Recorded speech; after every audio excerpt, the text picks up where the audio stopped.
Welcome to the Lifestyles Unlimited Real Estate Investor Radio Show, a real estate investment program.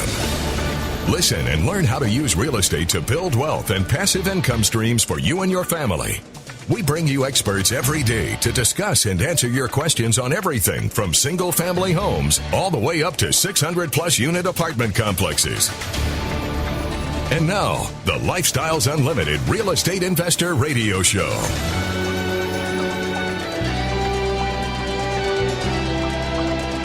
Welcome to the show.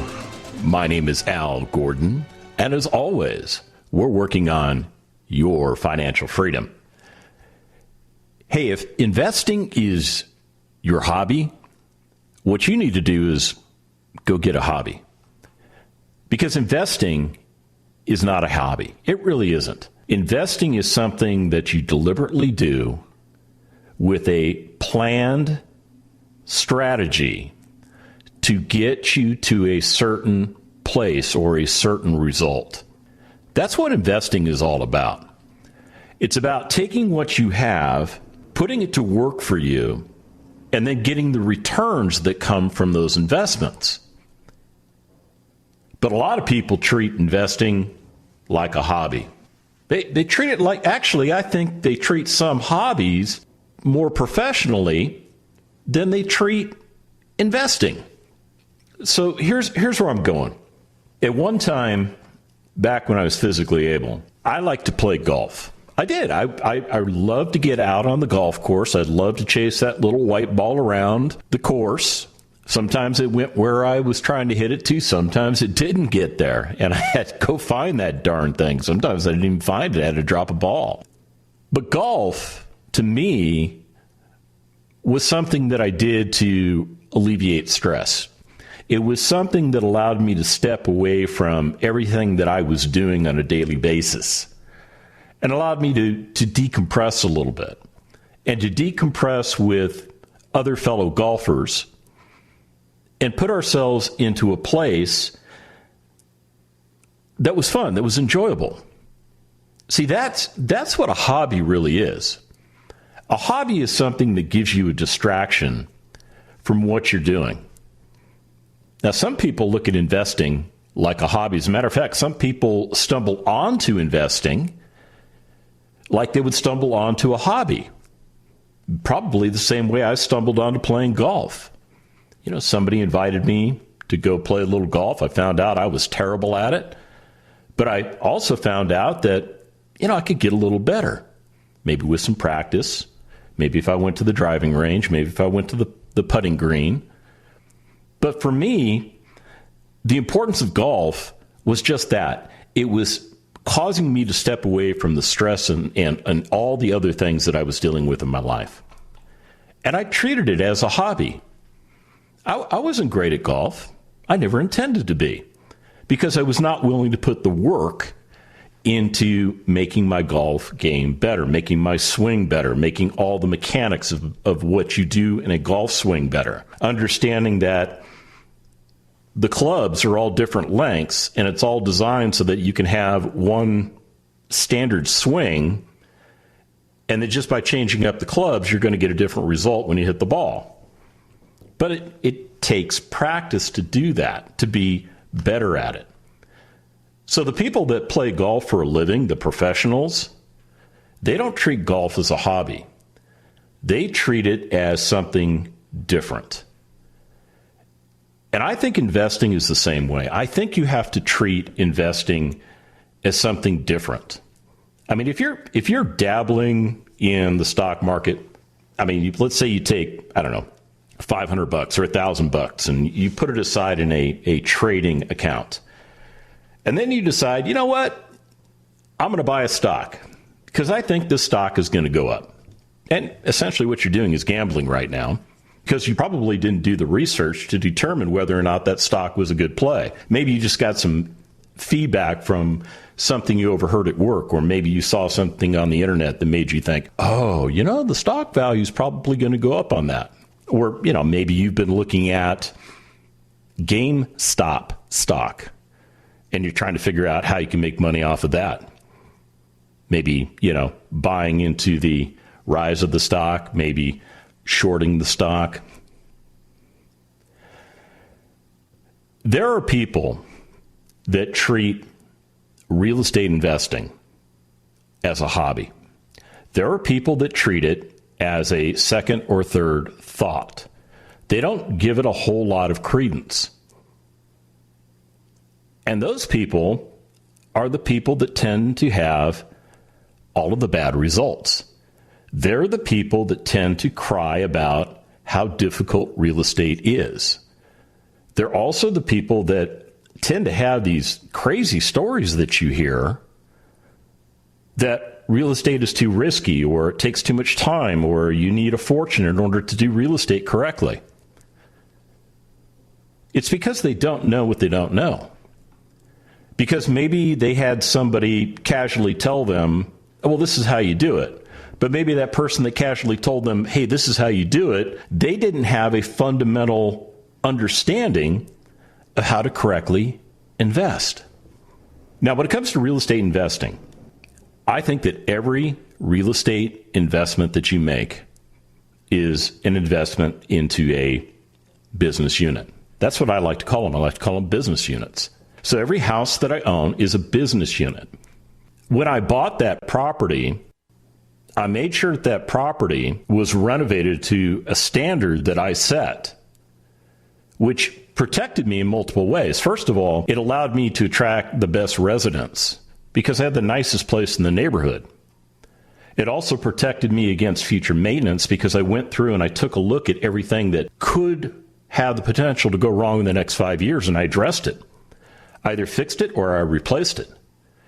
And that keeps me from getting crazy phone calls at all hours of the night because something went wrong. Because chances are, if it went wrong, the resident may have broken it, in which case then we need to have a conversation. See, real estate, when correctly done, is a business. Whether you have one single family house or you have 10 apartment communities, it is to be treated as a business, not a hobby. Come back from the break. I'm going to share with you somebody who's treating it as a hobby. It's going to blow your mind. Stick around.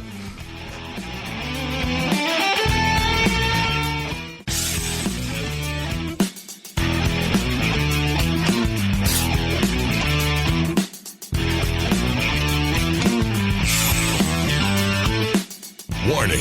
Listening to the Lifestyles Unlimited Real Estate Investor Radio Show will change your life. We will teach you how to create wealth and passive income so you can be financially free.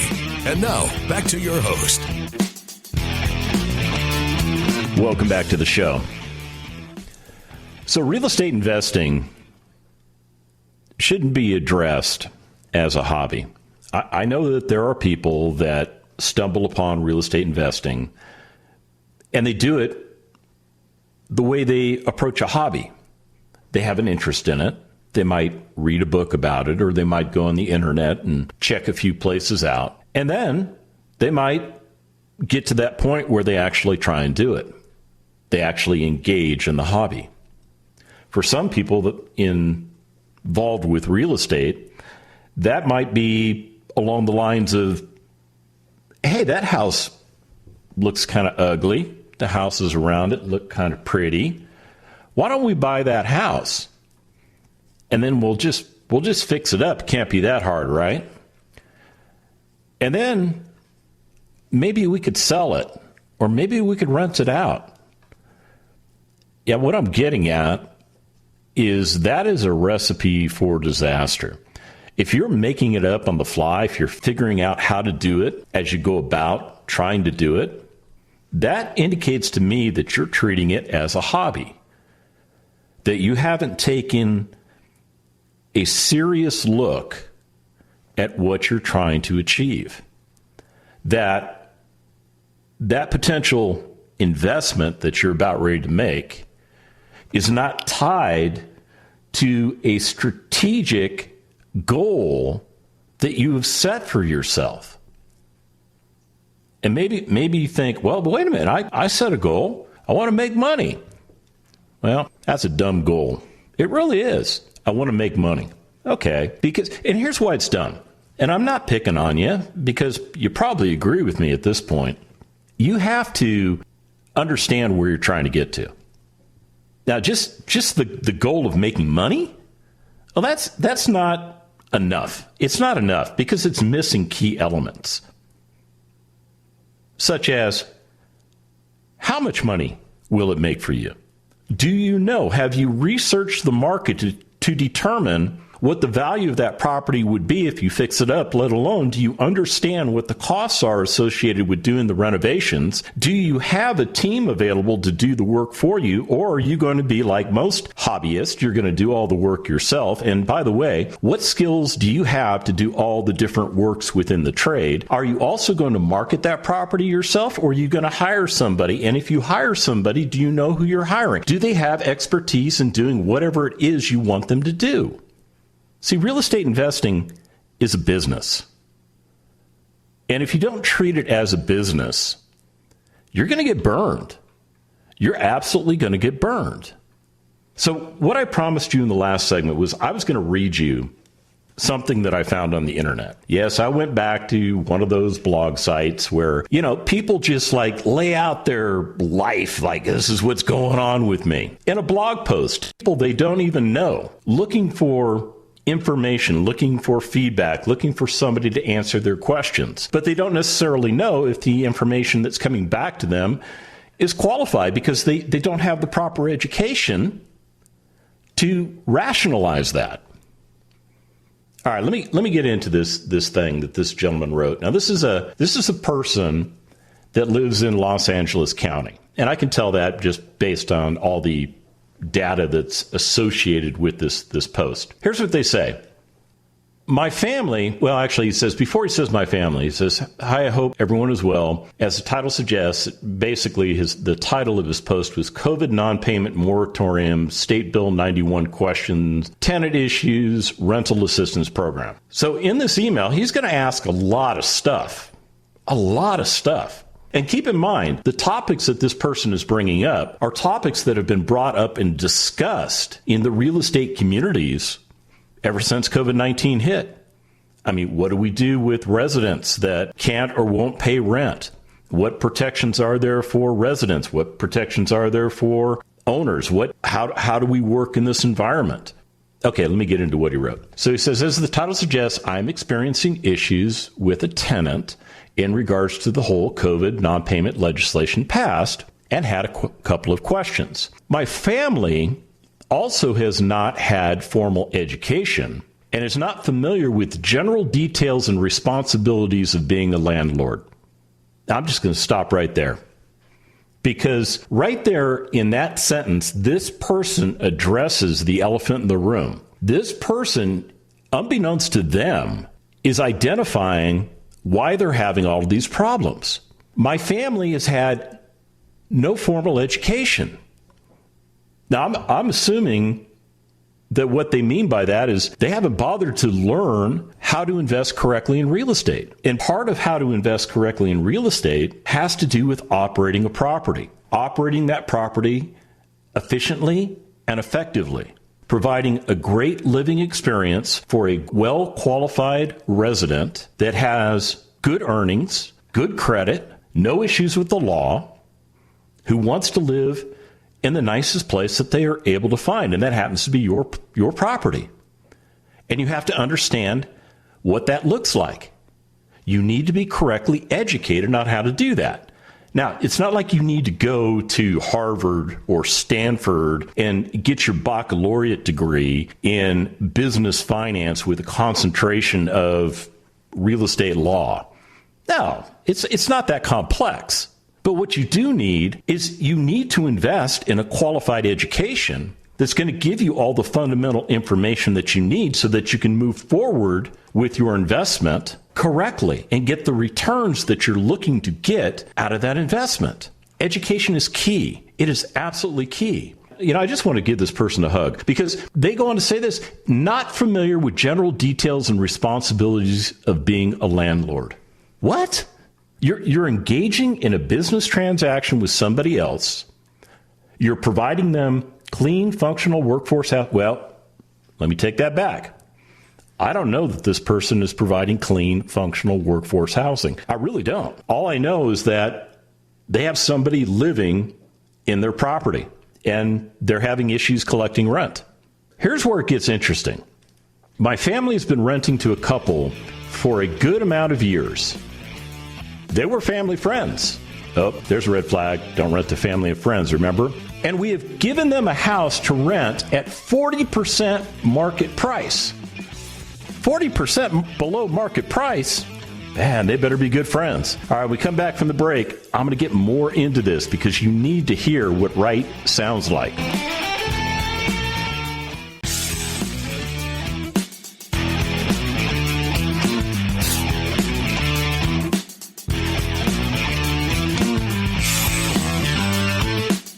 Welcome back to the Lifestyles Unlimited Real Estate Investor Radio Show. It's time to turn up the volume and fine-tune your passive income plan so you can create the lifestyle you've always wanted.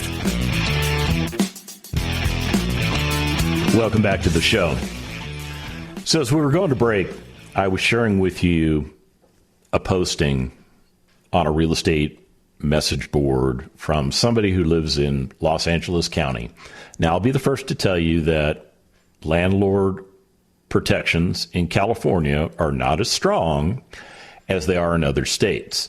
So, as a result of that, there are people in California that have a little more difficulty managing their properties and managing their residents than maybe people in Texas do. It's just the way the law is written. But I'll be the first to tell you that even though we have laws on the books, real estate investing is really a people business. And it's a service-related business because you're providing clean, functional workforce housing to a demographic in our population that absolutely desires it. They want a nice place to live. They want a place to call home. They want their piece of the American dream, and they don't believe that they absolutely need to buy the piece of real estate to get that. And we provide that for them.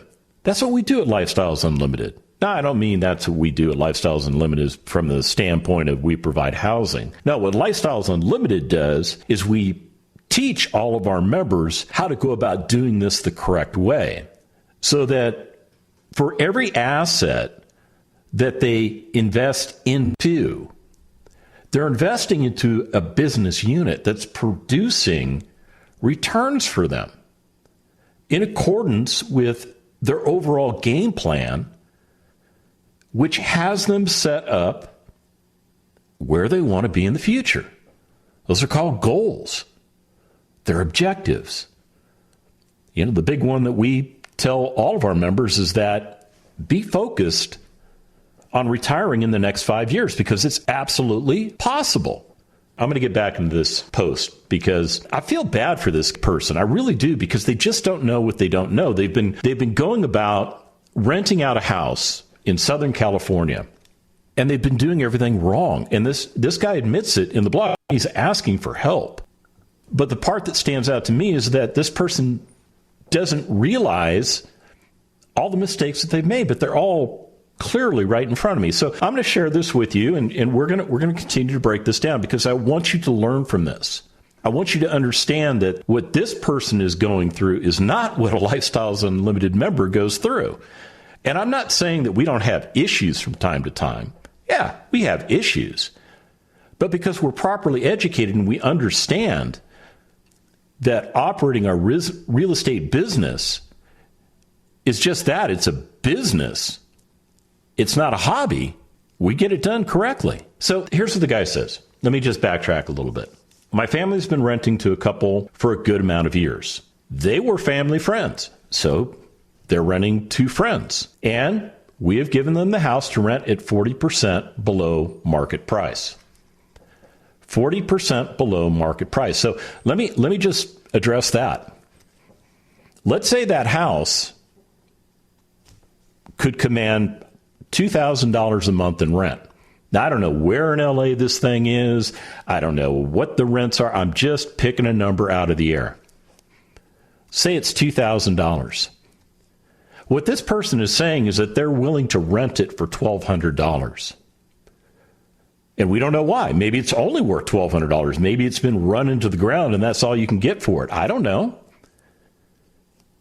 But the fact that the person says that they're renting out an asset 40% below market price tells me they're doing this as a hobby. They're doing this as a secondary thought.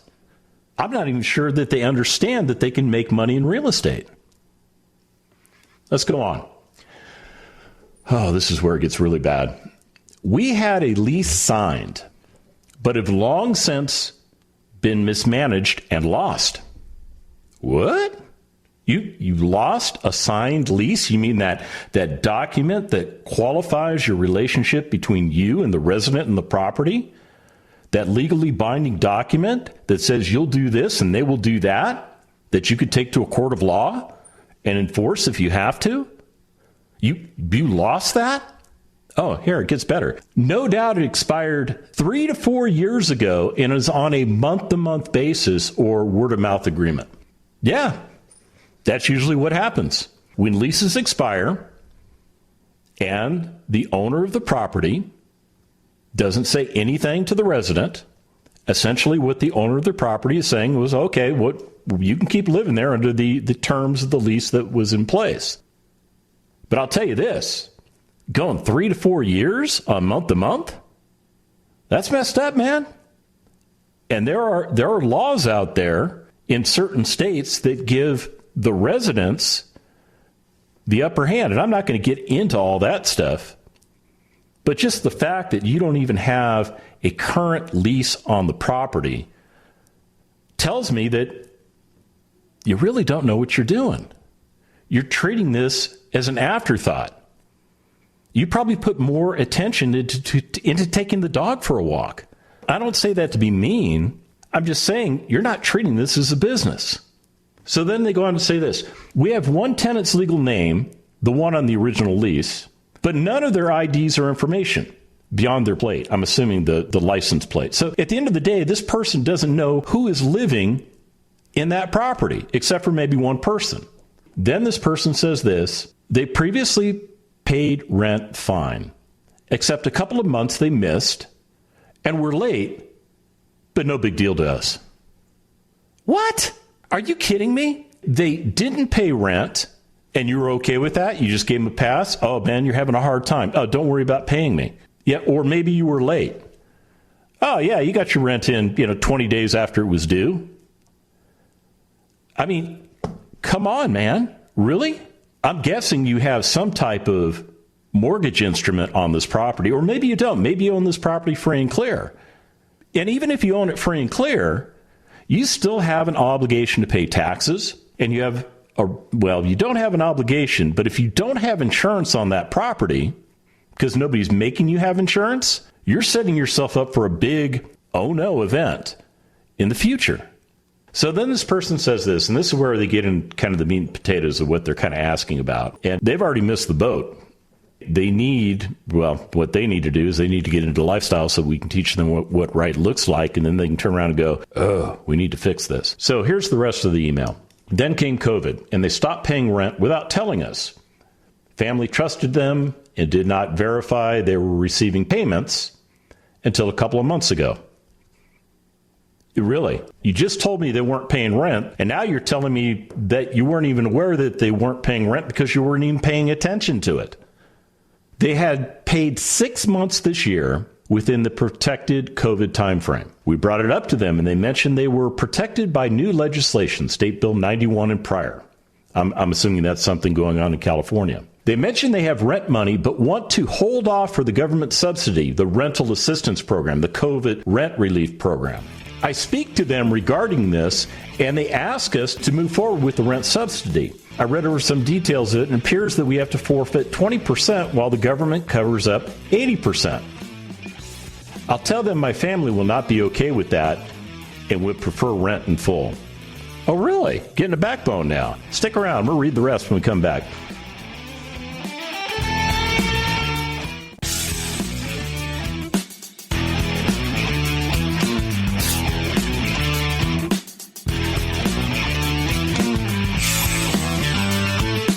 We're back back with the Lifestyles Unlimited Real Estate Investor Radio Show. We're here to answer your questions and help you become financially free.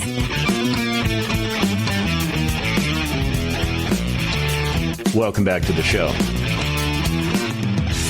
So the point I'm making to you today is that you cannot invest in anything as a hobby and be effective at it.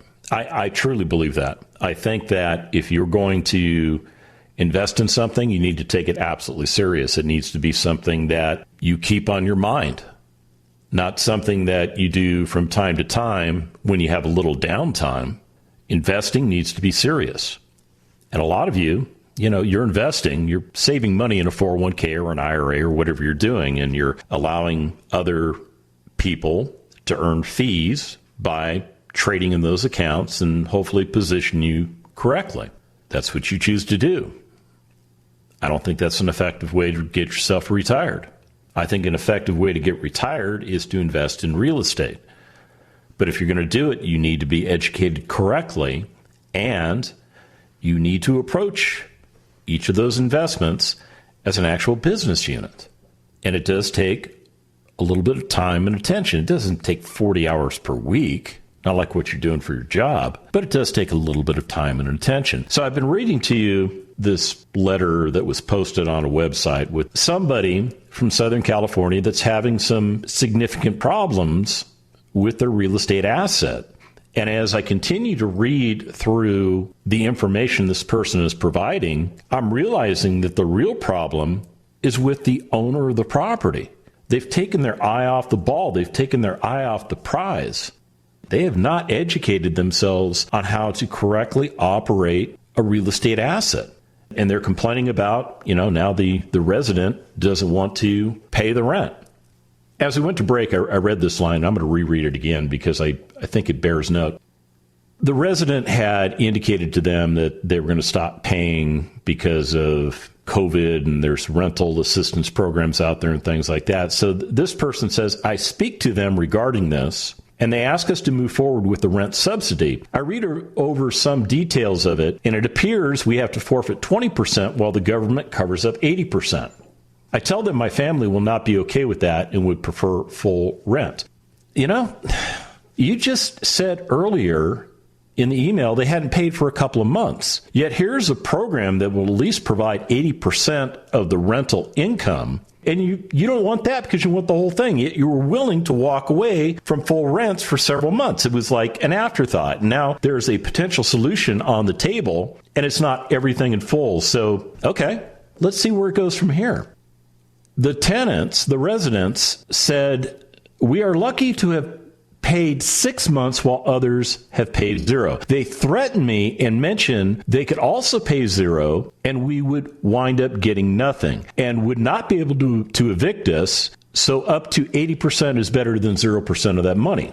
Yeah, okay, so I kind of understand the residents' perspective, but I also think the resident is getting a little big for their britches here. And then it goes on to say this. They also say that the government will penalize us for not participating, and government will not allow us to recover missed rent during the protected period, even after the moratorium. I don't know where that's coming from.